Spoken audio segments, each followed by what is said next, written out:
The Elvis Truth Files, defending Elvis.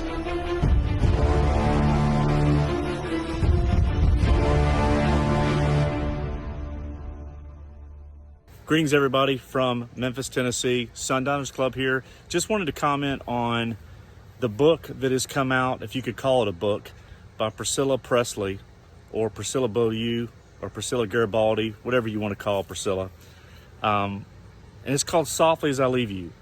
And in my opinion, this book is just a bunch of garbage. It's just an ultimate grift. It's another grift from Priscilla, in my opinion, to capitalize on the name Elvis, now that she's been effectively removed from any real role at Graceland and EPE, per Joel Weinshanker and Riley Keough.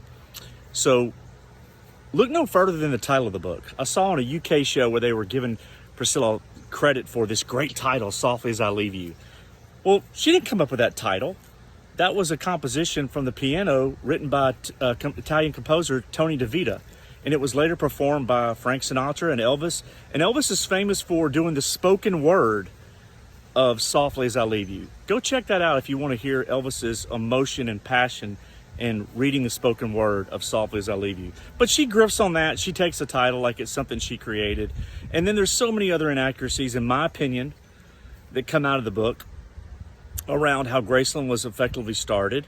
Not that Vernon did it with the bankers that Elvis used to do business with, that were originally National Bank of Commerce, and setting up Graceland as a revenue stream to protect the family and the future for Lisa. No, it's all Priscilla, right? Priscilla's the one that came up with the idea. Priscilla's the one that saved it.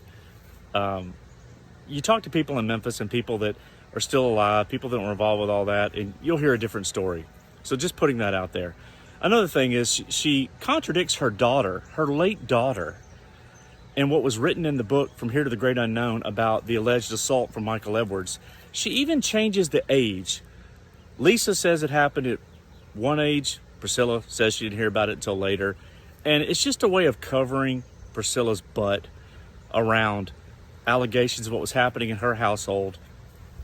And it's just, it's par for the course for the history of the character of Priscilla Presleys, Beaulieu, Garibaldi, whatever you want to call her.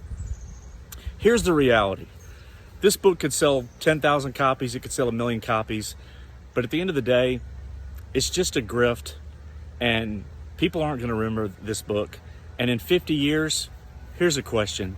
Will they remember Priscilla Beaulieu, Presleys, Garibaldi, whatever her name is? No.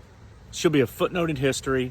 And what people will remember is the greatness that was Elvis Aaron Presley.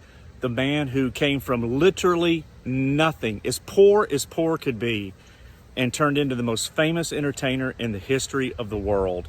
And all the good deeds he did, the pain he suffered along the way, and the type of faith that he had, and the legacy that he left for generations that will far exceed all of us.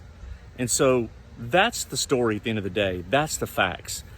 Elvis will be remembered for the man that he was, the myth, the legend, and the legacy that he left behind. That will never be tarnished, and people won't remember in 50 or 100 years the person he was married to and got divorced 4 years before he passed.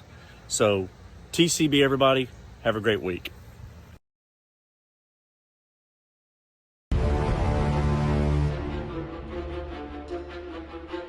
The Elvis Truth Files, The Lies End Here, with Louis Macredis and Team Elvis.